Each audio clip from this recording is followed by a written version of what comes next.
As more droughts occur and climate changes increase, the amount of drinking water will decrease with them until there is no more water.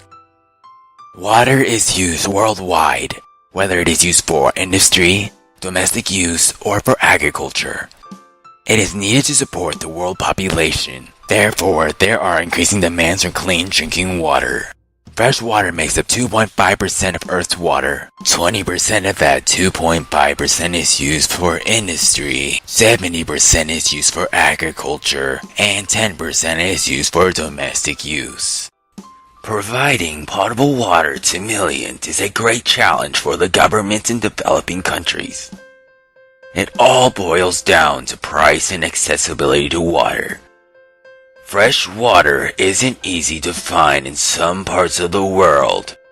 Around the Persian Gulf, the method of desalination is used to provide clean water. Clean water isn't very common in places due to water pollution and droughts. With the addition of potable water loss, it makes it even harder for places to obtain clean water. The long-term effects of a drought are land subsidence, seawater intrusion, and damage to ecosystems. Seawater intrusion is when salt waters enter freshwater aquifers, contaminating and polluting the clean water.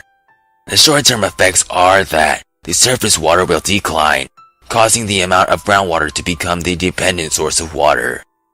This dependence promotes groundwater pumping to meet water demands. Since the water is pumped at a faster rate than an aquifer is recharged by precipitation or other sources, water levels can drop, resulting in decreased water availability and deterioration of groundwater quality. Water pollution is currently affecting many countries in Asia and Africa. Currently in the United States, Flint, Michigan is going through a water crisis.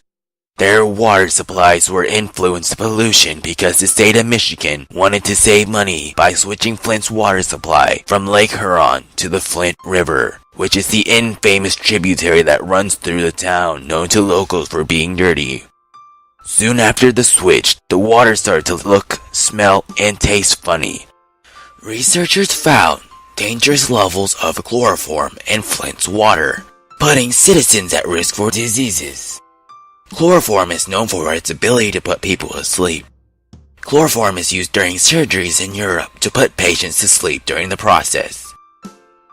This is leaving Flint with very little to no adequate water for their people to drink.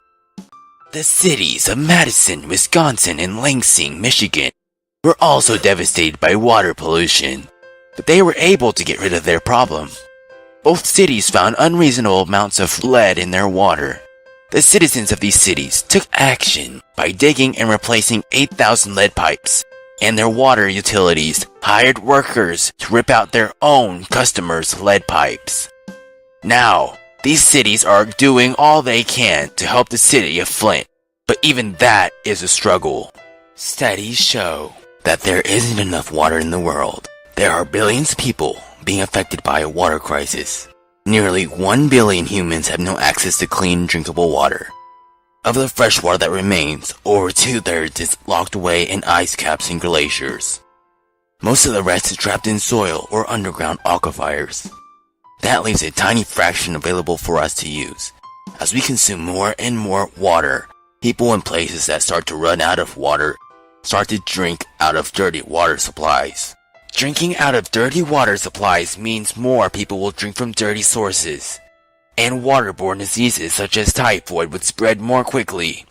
This also means that conflicts between nations over water resources could become armed conflicts. The lack of water is most common in countries who are undeveloped.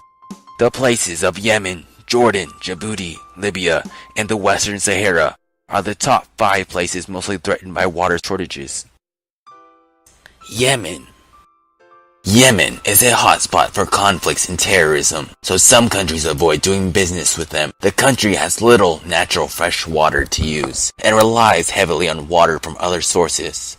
Some experts project the country's capital of Sana'a will be the first major city in the world to run out of water. Libya's local water resources have never been reliable. But the added stress of government changes have acted to cut off water in much of the country's population, including the capital of Tripoli. Violence and unrest typically runs news about Libya, but even worse is that the country goes through frequent and severe stretches without fuel, food, and water. Jordan is in the unfortunate position of having an arid climate while lacking access to valuable natural resources. Increased desertification and a growing population are acting together to decimate the water supply, and a plan for alternate sources has not been discovered. Djibouti is also another victim of having an arid climate, causing it to be prone to drought, and its poor infrastructure does not help it. But instead, it frequently leaves millions of its people without reliable access to fresh water. Western Sahara. The Western Sahara is home to thousands of Sahrawi refugees who suffer constant food and water shortages due to the decade-long struggle for control between Morocco and Sahrawi tribal group known as Polisario Front. The conflict is unlikely to end due to natural resources located in the area, which means people will continue to go thirsty. We are constantly using water, and if we, as a species, don't start to conserve water, then we will lose it faster than it was supposed to last. We need water to live, so if we run out, we will cease to exist. The Safe Drinking Water Act, or SDWA, is the federal law that protects public drinking water supplies throughout the nation. Under the SDWA, the U.S. Environmental Protection Agency sets standards for drinking water quality, and with its partners implement various technical and financial programs to ensure drinking water safety. I think the U.S. and other countries should pass more laws like this to help protect drinking water quality and maintain an adequate capacity. I also think that we should try to help out the countries that need the water, because one of the reasons why they don't have enough water is because they lack the accessibility to it. For the sake of water. The mayor knows there is no water. Why should I protest when she can see there's a problem? It's her job to find solutions. People like this woman, who is the primary source of the lack of water, don't look to protest and cause violence, but she instead looks for a solution. And we need more people like her.